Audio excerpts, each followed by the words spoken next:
Welcome everybody. Good evening. Good late afternoon. Um, to Peggy in her neck of the woods. You on Mountain Time, Peggy, or are you still on? No, I'm on Pacific. Well, I'll be on Mountain when clocks change, Got it. Okay. but half the year I'm Pacific, so I am 3 hours behind you. Okay. There you have it. That doesn't sound confusing at all. Just kidding.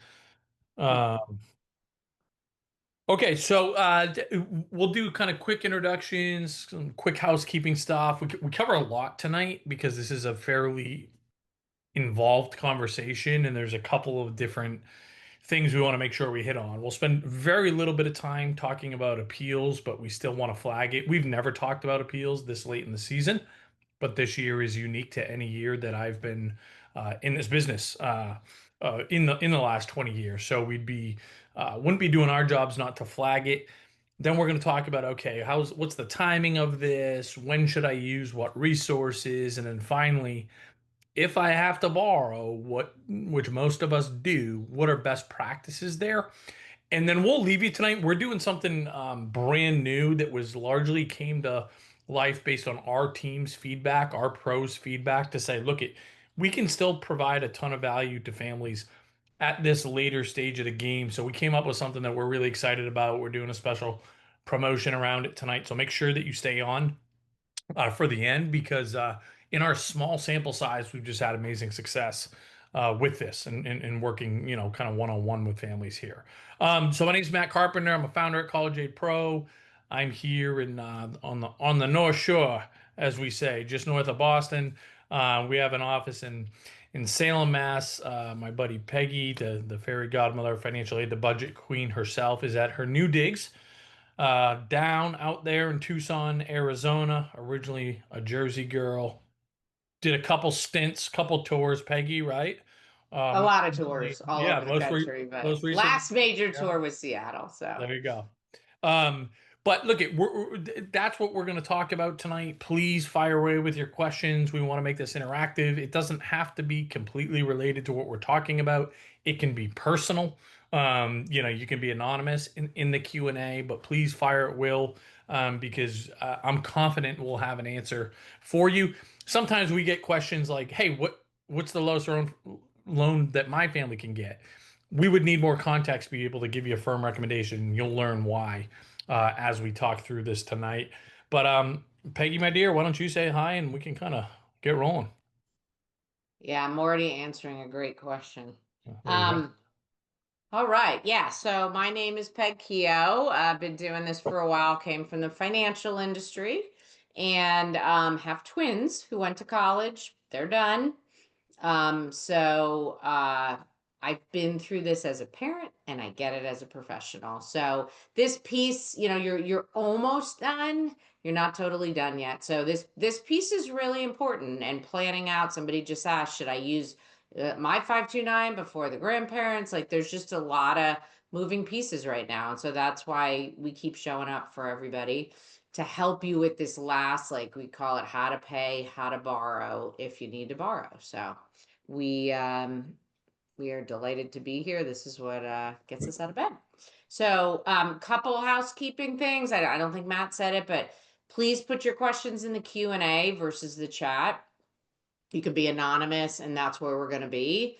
And this is being recorded. So if you get distracted we're going to cover a lot of information tonight. So don't stress if you don't get every little piece because we'll send you the recording and you can watch it again. So don't worry about that. So let me share my screen here. All right. So, I don't think Matt said it tonight, but he is one of the co-founders here at College A Pro. So this truly is our mission. We're a very mission-minded company, but this last phrase here, empowering families to shop smarter for college. You all have been doing a lot of shopping. You've made a selection with your child, and like I just said a few minutes ago, this is kind of the last piece, but you still want to be educated in this piece so that you make the right decisions for your family around how you use your resources, and then if you need to leverage loans. So there's the happy couple. You want to, I'll let you run with this piece, Matt, and then Yeah, and you can fill it in here because we're not going to hit on each one. I mean, you'll see, as promised, I'm not going to spend a lot of time on appeals. For those of you that are hearing this term for the first time, appeals is really interchangeable with negotiating. Now, we can't use that word with financial aid or admissions offices. They're very sensitive, and that's probably the end of our negotiation if we use that word. But it's essentially after we get an offer, we want to go back and get a better deal. So negotiating is exactly what we're doing. There's a right and a wrong way to do this. And Peggy, it is on that. It's not on that ideal share mode or whatever. It's kind of on was that. it before? You know what? It's not. I just clocked it right now, so I don't know to be honest. It's not. It's not terrible. It's just not uh, ideal. It's still again pretty big. It's just on some weird type of format. But anyways, so it is not generally speaking historically after May 1st, right? The party's over in terms of trying to get a better deal. Okay. That is no longer the case. This started over the last couple of years, but we've seen just this huge explosion this year, and we are still this very week getting significantly better deals at colleges that we've already committed to, or ones that we came off the wait list of, or ones that we maybe even didn't put a deposit down, but now we're trying to get a better deal. So if you, it's not too late. Okay. So I just want to make sure that I flag that. And, you know, there's a right and a wrong way to do appeals. But the takeaway for tonight is don't give up. Even if you were rejected initially or you had an appeal and they didn't come back with enough, even if they gave something, that dream is not necessarily dead. So, we're here to talk about paying the bill and borrowing, but if we can show you how to reduce the amount that we have to pay, that's a huge one. And just this next slide here is just showing you a few examples that we've had recently of just getting a ton more money from a ton of schools across the country, and big schools, small schools, public, private. And if you can go to the next slide, Peggy, just to show that. Oh, I already did. So you're not seeing me Now go through. we're still on the should we always appeal slide. Is that better? Still the same slide, same format. Weird. All right, I'll have to play with it. Go ahead and just talk about that for a minute. Well, so the again the headline is please don't be satisfied necessarily. Now, again, there are times we'll look at a ward and say that's probably as good as we're going to do, or we know this school has their beds full. But if we're talking about Syracuse, for example, you know, they are still what a lot of colleges did this year is that they feared over enrolling. That was the big concern. So that's why you probably experienced this. You heard school counselors or your friends talking about it. There was a ton of deferments and wait lists, more than there ever has been historically. Again, these schools kick the can down the road for fear of over enrolling. Again, I'm generalizing here, so certainly this is not every college, but a lot of these schools they overcorrected, and as a result, they under enrolled. And so now some of them are still scrambling to get their yield to fill their beds, and they're willing to work with families more than they would historically. And again, it used to be that this just wasn't even a thing to being able to get a better deal after that initial offer. So, Peggy, do you have any success, or do you want me to share?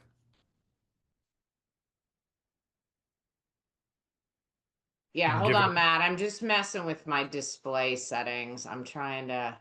And again, Um, I can share unless you want to give it a. all right, do you have the deck? I do, yeah. Unless you want to give it one more try. I just don't have that. Well, actually, I can go to the. Here, I'm just trying to. Sorry for the amateur hour here, team. Yeah, sorry, guys. This is all on me. We will make it up with good content. Um, all right, so I can play. Here, Uh, I can get you the deck in case you don't have it. I get it. Okay.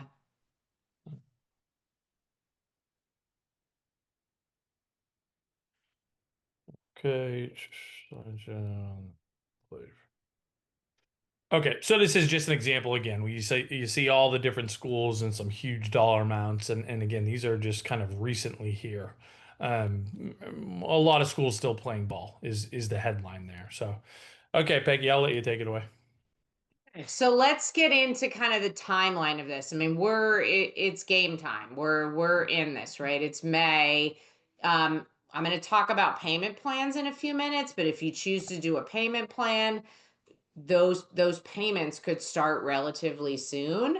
So you will get to know the cadence of when your school requires payment, if you're paying once a semester, once a quarter, or if you choose a payment plan. You know, with my two kids, my son I paid before classes started, and my daughter I didn't have to pay until the first Friday of classes. It was literally almost a month apart, and they started school classes about the same day. So all the schools are different, but and semesters and quarters makes a difference too, because quarters your child's going to start quite a bit later. But you'll get used to the cadence of this, and I'll talk about the payment plans in a minute here. Okay. So before we get deep into loans and everything, I think it's good to just have a conversation about spending, right? And that think about how you're spending money. One, on your child, because there might be money that you're used to spending on your child that's going to college that you haven't really thought about that, hey, I'm not going to be spending that anymore. That could be $100 a month. I know with my son, it was probably $100 a month just in my Costco bill. Um, and if you are able to be disciplined and say, hey, that's going toward college, as the slide says here, that could be over 4 years, like $5,000 less that you're not borrowing, which it is a big deal.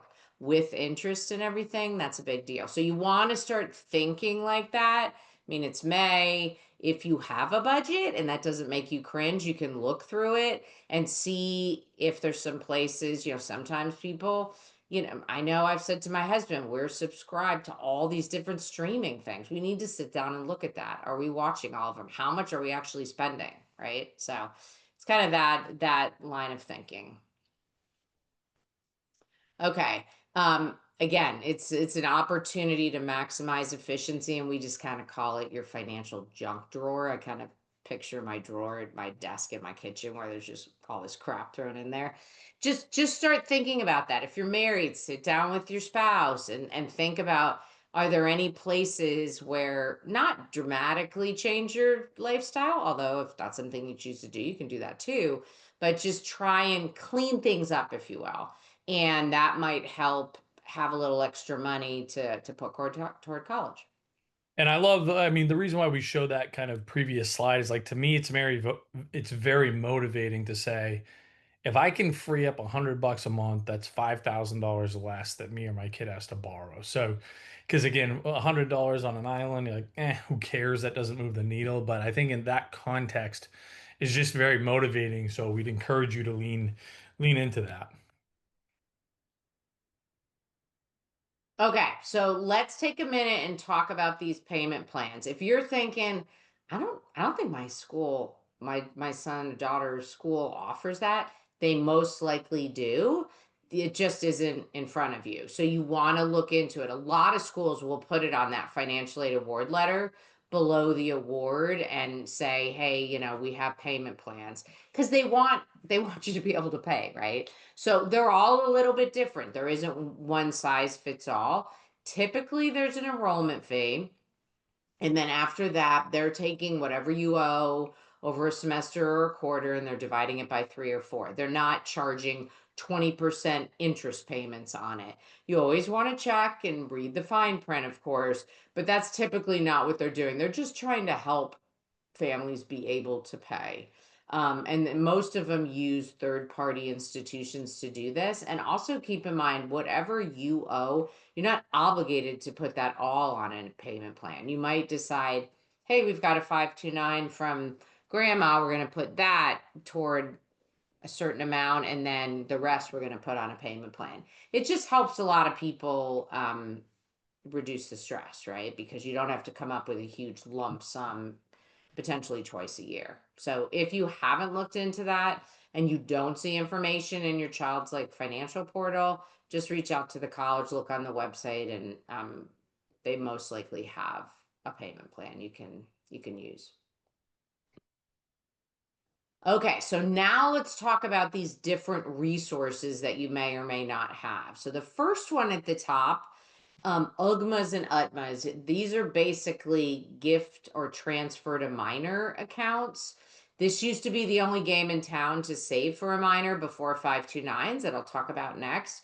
If that looks like Greek to you, don't worry about it. If it's something like, oh, yeah, my kid has one of those, these are investments of the student. So when you were filling out forms, that balance should have been put under the student assets. Because of that, if you're going to use it for college, that's fine, but there's some tax ramifications when many of these that I see, there's stock that's appreciated over the years, and then there can be big capital gains and tax ramifications, right? That could basically, you might get financial aid, and then the tax year you start liquidating these guys, all of a sudden you lose it. So you definitely need to strategize around using these if these are part of your college funding strategy. So that's something we can definitely help with. But that's how that account works. Now, the college savings plans, which are the 529s, the Coverdales, prepaid tuition plans, like in Washington where I used to live, we had the Guaranteed Education Tuition Plan, where you're buying when your kid's in kindergarten, it's at those tuition rates. All of those are under this college savings umbrella. Usually parents or sometimes grandparents or other people are the owners of these accounts. So um, it's not, I just shot a little video for social media this afternoon. It's not always like max out your 529s, use them all up, drain them, and then figure it out. Sometimes you're not going to want to do that. You want to look at this over 4 years and make sure that you don't get to the beginning of junior year for your child and say, we have nothing left. We can take these kind of loans that are good and fixed rates, but now we're at the mercy of the private loan market in the state, and we don't have good credit or whatever's going on. So you want to plan it out and not necessarily just use up all your 529. For some people, that's the way to go, but not for everybody. So just keep that in mind. And these other college savings, you might have be lucky enough to have grandparents that just want to help through gifts, or they want to help because they've had a 529. So either way, you got to be careful with that too, because there's a large group of schools where you can just use that money and it will not affect anything. But there are a group of schools that I would bet a lot of your kids might be going to this group that required the CSS profile, where you're going to want to strategize around using gifts too, because that could hurt financial aid. So there's no one size fits all here, and it's kind of fun. There's strategies, and we're happy to step in and help everybody with that if that's something that you need. Okay, 529s, big kind of meta 101 here, right? So you can take money out for qualified higher education expenses. That's defined by the IRS, but it's basically everything in the cost of attendance. No, not everything in the cost of attendance. Tuition and fees, room and board, and books, and anything else that the college requires. If they require a computer to be purchased, all of that, not travel. That is not a qualified higher education expense. So as long as you're using it for these expenses, then you never paid tax on the growth, and you won't pay tax on the earnings. That's the big perk of a 529. How do you get the money out? You can either have it sent directly to the college, not my favorite way. It's not wrong. It's just not my favorite way, because then they know there's an outside resource, and I try and keep things as private as you can with the colleges while still being honest. You can take a distribution as an owner and then use it to pay the school. So either way is totally fine. You definitely want to keep a paper trail when your kids are in school, because if you get audited and they want you to prove that you spent those distributions on qualified higher education expenses, you got to have a paper trail. Freshman year, it's easy because you're paying for the dorm, you're paying for tuition, you've got a bill, that's easy to show. Gets a little trickier when they get older. My son moved off campus sophomore year, and then my daughter junior year, and then so they were off campus for those 5 years. So you could still pull money out, but you got to keep a paper trail, because the IRS is getting tax documents, as you will, Bless you, Matt, Thank you. as you will. And they're going to be matching what the college says you paid and what you took out. And then last but not least, timing of distributions. You want to make sure if you pull money out of one of these accounts, you spend it in the tax year you pulled it out, meaning calendar year. So you don't want to pull money out proactively to get all ready in December of a year to pay a January bill, because then you've pulled it out, for example, in 2025, and then you've paid the bill in 2026. IRS doesn't like that. So those are some of the key provisions with 529s. Okay, and last here, before I turn it over to Matt, there's a really good tax credit if you qualify for it. It's called the American Opportunity Tax Credit. It's 2,500 per child. So I could have, if I was eligible, I could have taken 5,000 because I had two at the same time. What that means, a tax credit means if you do your taxes and you owe 20,000 in federal income tax, you now owe 17,500 if you have if you claim that credit for one child. So it's a really great credit. You see the phase out on the slide here, 160 to 180 adjusted gross income. If you're over 180, you can't take it. If you're in between, it's prorated. Under 160, you get the full credit. The main thing here, in order to take this, you want to make sure you have at least you have $4,000 of tuition and or book expenses that you don't take out of a 529, or you don't use savings bond proceeds. Anything where you got a tax break, you can't use those same dollars to then get another tax break. The IRS calls that double dipping because it kind of is. And your accountant will tell you, can't do that because all the money you used out of your 529, you're eligible for the credit, but you can't take it. That's one reason to not take all the money out of your 529 if you're eligible for this tax credit. And as I said, it's per child. You need to be claiming that child on your taxes. So I know people that are divorced, they'll flip back and forth when they take the kids. You're going to want to strategize around that so that you can maximize getting this credit, because you have to be claiming your child in the year that you're claiming the tax credit. Okay, I'll turn it over to you. Okay. So a couple things here, right? It would be easy for everybody, and this would be a very short presentation if we could point everybody to one loan and say, this is the best loan for everybody. Now, we are going to have some recommendations that I'll talk about. For those of you that follow us at all, you've been hearing us say this starting last year, but especially over the last couple of weeks and months, that we have been working really hard to leverage the power of this community. When I say this community, I say all of you, kind of our College Aid Pro families. We've approached every lender that would take the meeting, and we worked hard to get some of those meetings. Um, and basically try to say, look, we have this really educated group of college bound families that are really invested in college. We know this because they've been following us for a year, 2 years, 3 years, and they're just fully in this journey. In other words, if they need to borrow money, you guys are going to get it back someday. Okay, we have this good borrowing community. We understand the profile of our users, and we want to we want you guys to get special treatment. That's been our goal. We want to be able to say, if we're going to send you this community of people or recommend you guys, we want our users to get unique treatment, okay, in a good way. We've had some wins there, which again, I'll expand upon, but we're still not at the point where we can say, and I don't know that we ever will be unless this climate really changes, this is the best loan for every single family. We're not there yet, okay?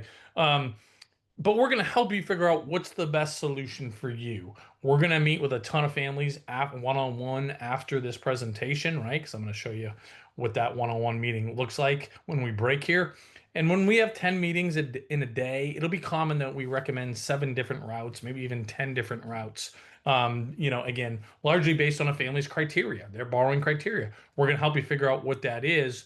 And then we want to help you and I'm going to kind of start with helping you figure out how much is too much to borrow. Now, for those of you that have a free account with us or a paid account, whatever, however you are on our platform, you know exactly how much is too much to borrow at the college that your kid is attending, okay, and based on their major, right? We have it major specific and college specific. So if you haven't set up your platform yet, do that right now. If you can grab that link for me, Peggy, and just share it if you haven't done it yet, because we're going to be able to show you again how much is too much to borrow at your particular college based on your kid's potential major if they have one. Okay, and we'll also have a metric for unknown majors. But to give you the more for those of you that have not set up an account and choose not to set one up, here's kind of our guidelines for how much is too much for the student to borrow. We don't want them borrowing more, and this is not just anecdotal, this is kind of data-driven recommendations here. We don't want them borrowing more than we expect them to make their first year after graduation, okay?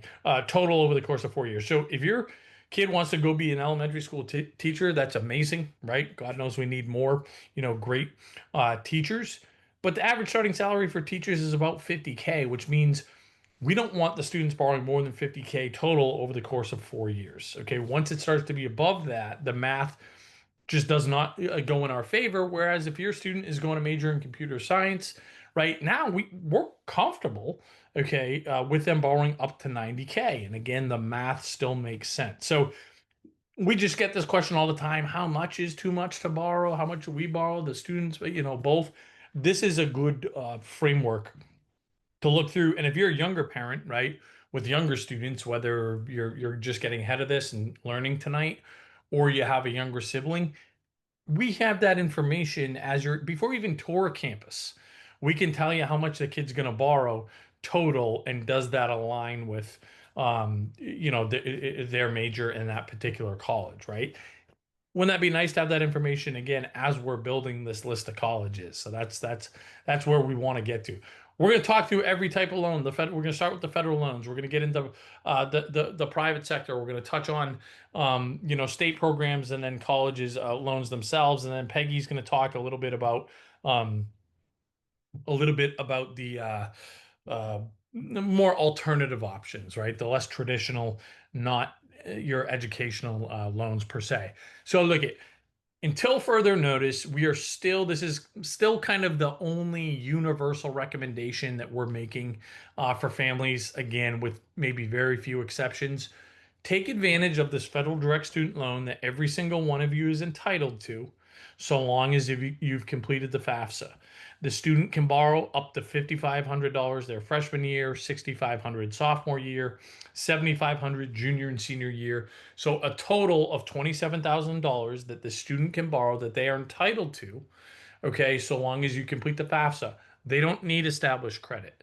They don't have to have a cosigner here. This is the only, Peggy likes to say, the only true student loan, because any other loan is going to require a cosigner. Okay, this is the only one that's just in their name. Now, this is the next year's rates just came out, so you'll get the updated specifics on this when we send you the follow-up email either tonight or It's said it's 6.39, so it's not a massive I difference. mean, look, It same was basic on deal. it was on the slide, but my little tech issues, so I apologize for that. But So not a massive difference, so 6.53, 6 point, what is it, 39, three tomato, nine, tomato, yeah. tomato, tomato, basically.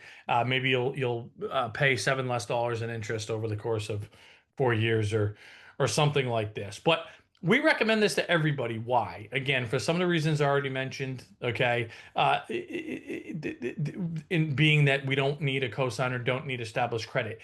Even if you don't need this loan, we still recommend families take it, because if you pay it off right away, okay, on your kid's behalf, they're going to graduate with established credit. They're going to graduate with a 780 FICO score. They can start renting their apartments, leasing cars, right, without a cosigner. It's just, yeah, they're starting their kind of financial independence on third base with this really established credit score. So even, a lot of the families that we work with that have more resources, have the ability to do this, we still have them go through the hoops of taking this loan, even though it's really just I don't know, a cute little way to navigate the system in such a way that you establish great credit.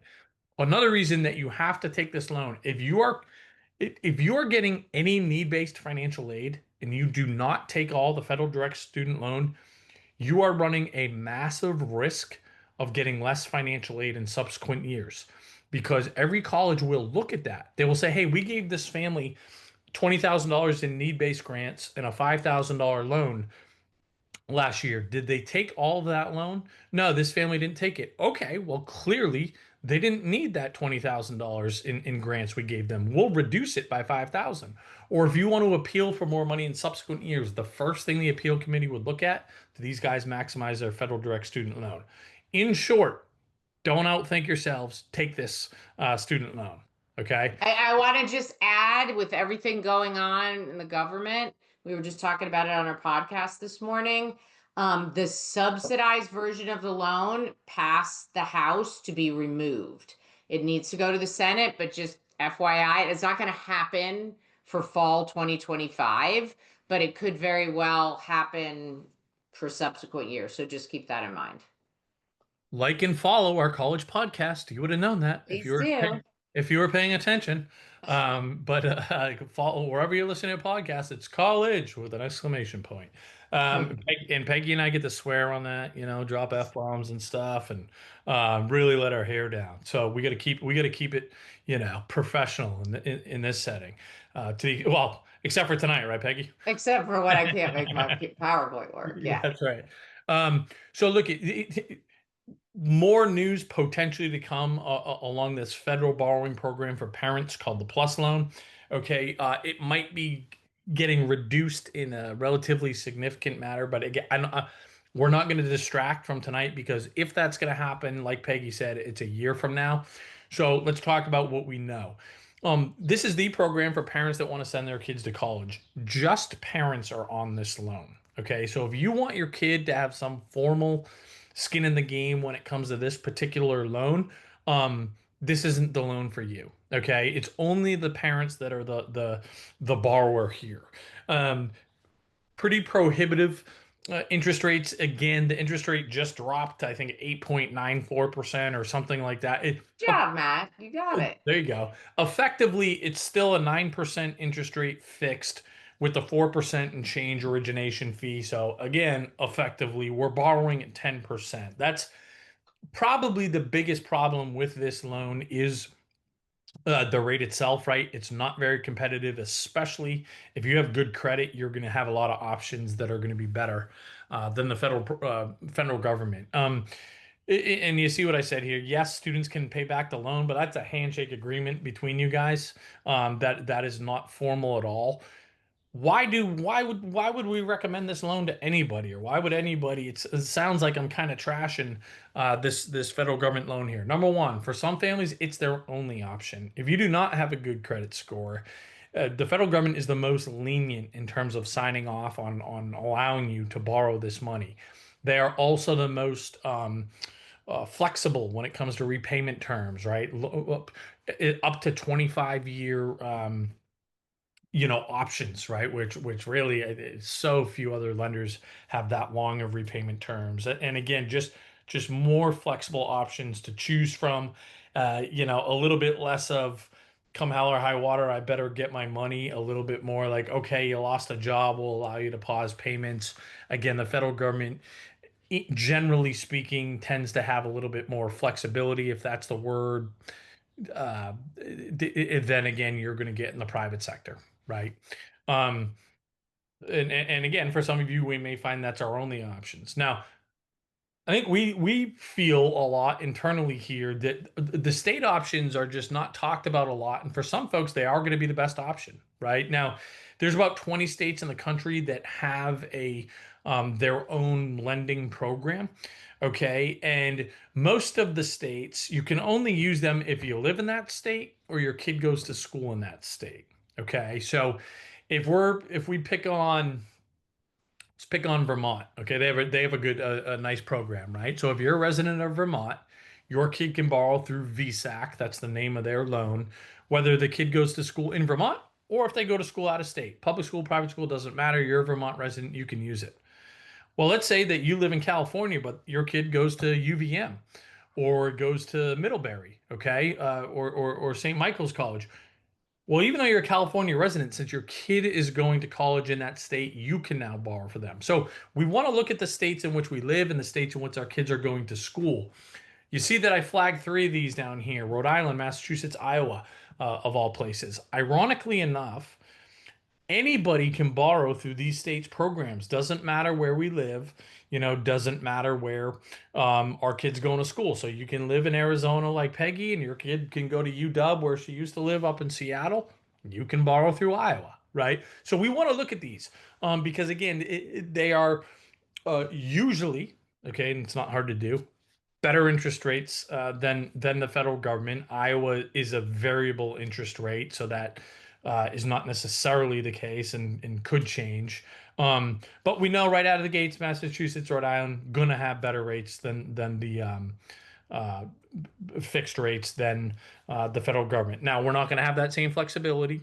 And the student is also going to be formally attached to this loan. For some families, that's a win. For other families, that's they don't care, or maybe that's even not their preference. So, since the federal government rates have got kind of so out of control over the last couple of years, and um, rates if you want to borrow against your home or take an equity line of credit, right? Those are not attractive for most families. The private student loan sector has really kind of taken off in our space. Um, and I'll actually, and again, if you have good credit or pretty good credit, this is probably where you're going to find the cheapest loan. There's no origination fees on any of these. You're going to have a variation in terms of repayment options. Um, and again, there's no, oh, let me just, and you're not going to have that same flexibility that I talked about with the federal government, right? These guys are a little bit more, hey, come hell or high water. Um, this is let me just grab this link for you all. You'll get this as a follow-up too if you're on your phone or something like that. Don't worry about it. But so we've tried to, make it as simple as possible when giving you step-by-step recommendations to find the best loan for your family, right? So first, we're going to take the federal direct student loan. The lender that today we are most comfortable recommending in the private sector is, I think, less of a household name. They're called Ascent. We like them for a few reasons. Number one, they were just kind of the most bought in with what we're doing here. But in terms of what they would offer specifically to our lenders, one thing that I really like, what do we mean by transparent rates? And this is something that, again, we're excited to put them to the test to. If you apply for an Ascent loan and you feel like this rate seems wonky. I have really good credit, and this rate seems really high based on the rate ranges that they're advertising. We have a direct support, so they've given us actual individuals on their team where you guys are going to have a your own phone number that's just a cap phone number, just a cap email, so they know, and they just have these particular professionals. We're meeting with this we've had lots of meetings with them, but we're meeting with these actually individual professionals tomorrow night to again learn a little bit more about their expertise and explain more about our community.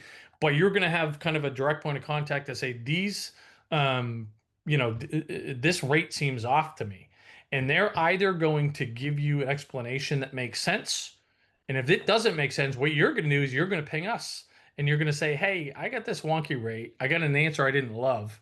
And you're going to tell us we want to hold these guys accountable, right? And at the very least tell you guys, "Okay, here's why the interest rate was higher than we expected here." Because we do know enough about these lenders that they can really play games that are not necessarily in the consumer's favor. Um, so we're going out on a limb, right? At least as of today, these lenders change in real time to say this is who are putting our weight behind. So go get your rate with them first, see how that feels, and then you can compare it next to the state options, right? Next to the federal, next to the federal student loans, and then we have a whole other rate table of all the different private lenders, so you can kind of get some snippets on. Here's Sally Mae versus College Ave versus SoFi versus Abe versus Citizens. And again, there's about, I don't know, 8, 10 total players here. But these guys, again, for our families, are going to give the most favorable terms. It's up to them to prove it now. But we want a really good feedback loop. So, and the nice thing here, in terms of their loan, it takes like 4 minutes to do the application. It's a soft credit pull, so you get to see kind of where you're at with that before that hard credit pull stage. If you say, yes, I want this loan, then you got to go through the hard credit pull, but you have to do that no matter where you borrow from, federal government, states, whatever. But at least initially, they're going to give you a kind of a sneak preview to say, yeah, assuming the hard credit pull aligns with what you're telling us here, this is the deal. So follow those steps, and you can get a really good idea. Start kind of shopping now to get a really good idea of where you're at there. Okay. And we'll revisit that slide in a little bit here. But Peggy, if you want to kind of quickly talk through some of the alternative options before we get into action items. Sure, sure. Okay, so let's just cover these. So, the several years ago, some of these options we were doing hand over fist with people, and they were no brainers. But if you have a home that you own and you have quite a bit of equity in it, just realize that is a tool in the tool chest, if you will. And there's different ways to access that money. You can do a home equity line of credit, which we call a HELOC. That's where the bank says, "Hey, we'll let you take up to say 150,000." You're not taking it like a loan, like a home equity loan, you're taking the money. But a HELOC, you just have it there at the ready. People do that sometimes to do updates on their house. People do it for various reasons, and you can do it for college. So for some people, that might be an option to just have that HELOC available and see what the interest rates are. Interest rates are variable there, and somebody put in the chat, hey, if these private loans are variable, I've got interest rate risk. You do have interest rate risk, and you would in a HELOC too. Cash out refis, unless you're sitting on a super high interest rate mortgage, which I don't know why you would, like over 6%. That's not something we're going to do right now, because you probably have a really nice interest rate compared to what it is right now. And the home equity loans is just taking a loan. So a lot of times HELOCs are better than loans, because if you take a big loan, then you're sitting on a chunk of money. But again, just like Matt's saying about loans, there's not one size fits all here either. So, all right, that's the home piece. 401k. So I'm a financial planner by background. You are literally robbing yourself of retirement. And I've had a few parents through the years that insist on doing this, and I tell them how I feel about it, and it's their money and they move on. But you have to see if your plan even has the option to do this. Not all 401k plans do. And there'll be some specifics around it, so the devil's in the details. Usually it has to be repaid within 5 years. There's stiff penalties if you don't pay it. If God forbid you lose your job, if your corporate America isn't always friendly, right, you got to pay that whole loan back. And interest rate is set by the plan, so you'd have to look into it and see if it's even an option with your plan. And then you really want to think long and hard if you're doing this. If this is your only option, it might mean that school is just not affordable. Okay, life insurance. So some people will take life insurance that has what we call a cash value that you can use. You can borrow. You don't it's best not to take distributions out, because that can impact your financial aid if you're getting need-based or your child's getting need-based financial aid. But if you have a plan, it might be worth talking to a professional. I would talk to a college planning professional, not just a financial advisor, because they might not know, they're not going to know unless they're an expert in the area like Matt and I are, the nuances around this. If you have an insurance salesman come to you and try and get you to buy a policy, it might be a good idea, but it might not. So that's something where you gotta kind of have your spidey sense up and make sure that you understand the motivations of the people that are approaching you. These policies have nice commissions attached to them, which is not a bad thing. That's how people make a living. But you got to be careful with this of buying new ones. And if you already have one, then get some professional help to see if that is something that you can borrow against, as opposed to taking out a cash out distribution. Okay, so a couple things that again I just want to talk through before we talk action items to help you get there when thinking about, okay, what is my, I just heard the term my family's borrowing criteria. What the hell does that mean? And these are the questions that you want to start thinking about and start having. And again, we got to make some decisions in relatively short order here. But how much does the loan rate matter? Of course, the loan rate matters, right? That's obvious. We all want the cheapest money possible. However, some people choose to, for example, borrow at a higher interest rate before the federal government or through the federal government because they want more flexible repayment terms or longer repayment terms, right? So they're making that conscious decision. So yes, the rate matters, but not as much as, kind of options two and three here. It's really important to us that we have the flexibility, right? And I want that kind of, again, consumer protection, for lack of a better word. Maybe I'm a business owner, my income's really unpredictable, or I'm in sales. Okay.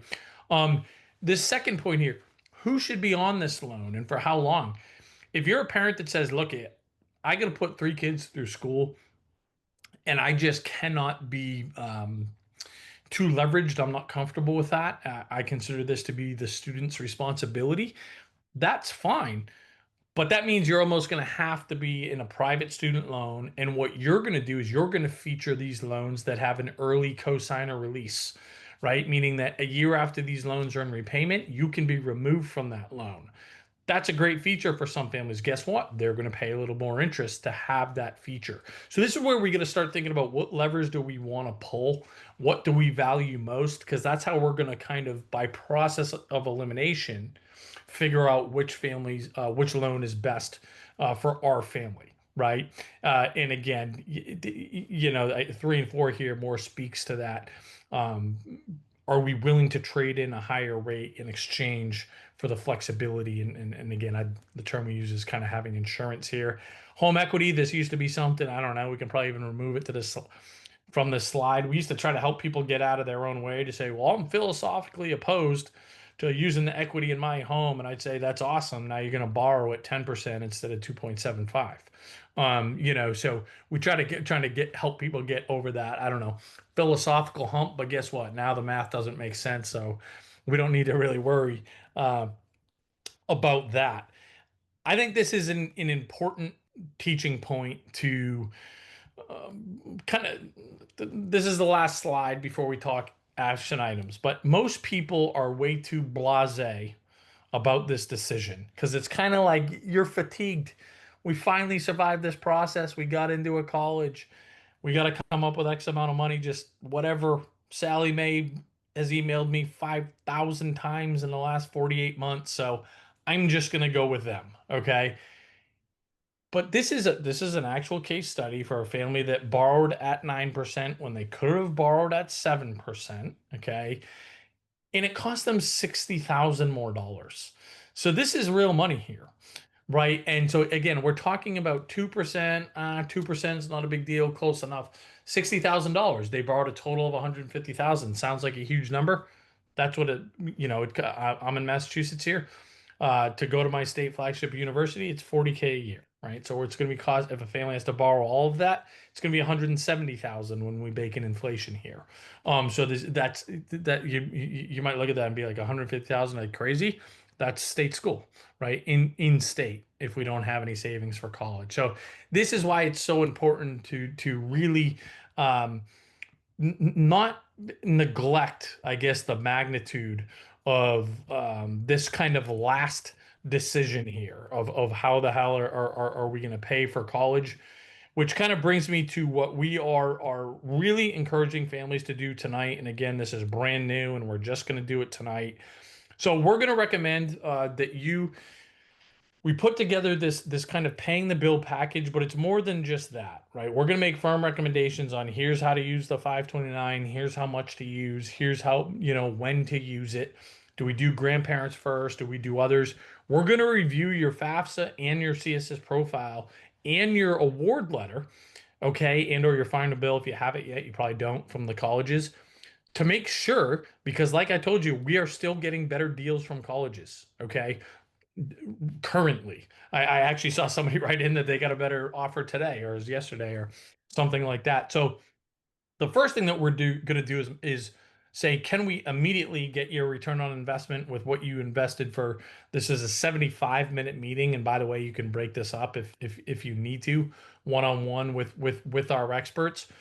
So we're going to review your FAFSA and CSS and make sure that there's no money that you left on the table there. You're going to find for a lot of you that there is. There's some immediate changes we can make. We're going to go back and get more money from your college. That's kind of a bonus, but it's a pretty stinking good one. And then again, we'll make firm recommendations when to use what savings. Okay. Um, Probably most importantly, or the most kind of, I don't know, sophisticated part here is we're going to make firm recommendations on this is what loan your family should take. Obviously, we need to do some recon there, but you will have access to some low interest and no interest loans that we will give you that we can't share publicly in the same way that we can with Ascent or the Plus loan or whatever, because these are all philanthropic institutions that have a limited pool. Okay, but we will give you access to those. And again, we just can't, kind of scream them from our megaphone here because of those limited pools that they have. You're going to get a list of 1,500 private scholarships that are just for in-college students. So even if we've kind of missed this year's private scholarship season, which not completely done, but for the most part is there's kind of less known scholarships, but there's a decent little pool here for in-college students. And here's another one that is just like I have a feeling and none of you guys are even thinking about yet, but we're going to tell you kind of, oh, you don't know what you don't know. You're going to have to make some legal and decisions around insurance pretty soon. Two types of insurance. Number one, you're going to have to think about, do I want to buy tuition insurance? Okay. Um, is that a worthwhile investment? Again, we don't have a company line here. Historically, I always said like, absolutely not. You're going to have the best, years of your life. I have backed off of that, especially since COVID and just the rise in anxiety, depression, all the struggles that your kids are having with mental health. It's not as a much of a given that the students we're seeing more students drop out than we have historically, right? For some of these reasons. So again, I've backed off my kind of you're throwing good money at bad money type of deal. Is it a blanket statement? Not even close. But that's why we want to get to know you a little bit and make a recommendation. You might consider, tuition insurance. The other insurance we just want to flag for you, especially if you have your bill, and just if you don't work with us in any capacity, remember this, okay? When you get your bill, you have to look at all the itemized things that they bake in there because most colleges will include insurance as a part of that. Okay. For the vast majority of you, you don't need it. They're already covered, right? Until they're 24, maybe, they're I think it's about 26, but yeah, and 26 Matt's talking about health health insurance. Yeah, insurance, health right? insurance. So they kind of bake it into the bill. Most people don't see it. So they pay $2,000 a semester when you're paying for more insurance than you need because the kids are already covered. So there's rare exceptions when it's like, yeah, their insurance is cheaper than they're covered under your plan. Again, we usually stare at it to make a call there, but that's it's something that again I just want you to keep in mind so you don't miss that one, right? That's 4K extra that you're paying on average. Not every school is exactly 4K. And when we say, legal considerations, what are we talking about there? It's this HIPAA and what is it? FERPA? Is that the other acronym, Peggy? But Mhm. the long and the short of it is that these kids, once they turn 18, for example, you as parents will not get to see their grades until you sign these, HIPAA, FERPA documents, whatever. So we just think it's a good value add to say, guys, here's the pros and cons of each of these little micro decisions you're going to have to make. Here's kind of where we stand on these and what we think our best practices, which again will vary based on who you are. But let's get these micro decisions right, at the finish line here. But really, what are you investing in? What are you paying? This is something that we're charging $500 for, $499. But for anybody, any of our live attendees that borrow tonight or that purchase tonight, you're going to get $100 off. And again, this is your as soon as you pay, you'll schedule your meeting. Okay, right there. And actually, let me just kind of bring you to this experience. So you're gonna okay, the coupon code is HTP 100, and again, you got to use this tonight. You sign up here. First, you're going to pay. Make sure that you add your promotion code, guys. Okay, as soon as you do that, you're going to hit apply. It's going to take the $100 off. Then you're going to pay, and as soon as you do that, you will have the opportunity to schedule your meeting. And if your spouse isn't there, your ex isn't there tonight, just book it. You can always reschedule your meeting. And then obviously, I'm showing you right here what you want to bring to that meeting, but you'll get another email reminder. I think two reminders to say, here's what you should have prepared in order to get the most out of the meeting. So, yes, this is a big investment, especially when you're staring down the gun of 20, 30, 40, $50,000 that you got to come up with. But it's super important that you get this right, and I'm just unbelievably confident that again, you're going to get a return on this investment. And for a lot of you, you're going to get it just because we're going to get a better deal at your college right out of the gates, and everything else is going to be bonus. But even for those where that's not the case, I guarantee you're going to get a great return just by making the right decision for your family, and it's a huge one. It really is a huge one that doesn't get enough emphasis, in my opinion. Okay. Um, Peggy, what did I miss here? And again, You didn't miss a lot. You were okay. just giving it all away tonight, buddy. Was I? Oh man, I outthought You're myself. spilling, but you guys actually were great tonight.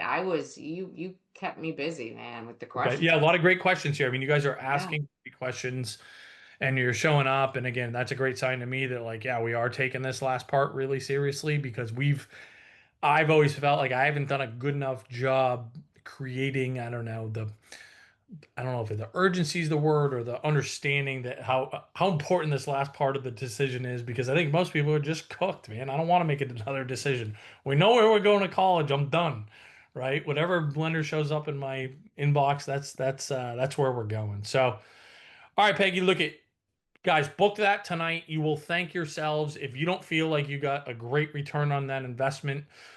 Come back to us, right? I'm the one holding us out as a company and myself personally to say you're going to get a great return here. So don't overthink it. Treat yourself to that. That can be your graduation present for your kid finishing to make sure, like, I'm done thinking. Somebody tell me what the hell to do and let me make sure that I'm doing it the right way. That's what you're investing in here. But do it tonight so you get the $100 off. That's again like Yeah, most and of you have until like midnight. Somebody, if somebody wrote in the chat, if you got here late, you want to watch the beginning of the recording, you're good. You just want to do it before you go nighty night. that's right. That's right. And all right, and everybody will get the recording again, if not later tonight, tomorrow. So Peggy, thank you, dear. I'll send me pictures of Ashlyn taking her I first swim will. in your new pool in her big bull mastiff going for her first swim in the new Olympic swim, yes, I Olympic will. swim in the new pool with her cute little doggy swimmies that I'm picturing. So, Yeah, yeah. all right, my dear, I thank you. think it's guys, don't stress about the deadline. If you try and do it tonight and it doesn't work, you can write us at support at College Aid Pro. It's usually 11:59 p.m. Pacific. Pacific time. So if you're on the East Coast, you got a lot of time, right? But if it doesn't work and you're doing it tonight, don't stress. We will honor it, okay? Yep. All right, everybody. Have a great night. We look forward to helping you on this last step in the journey. One more step, team. Bye, guys.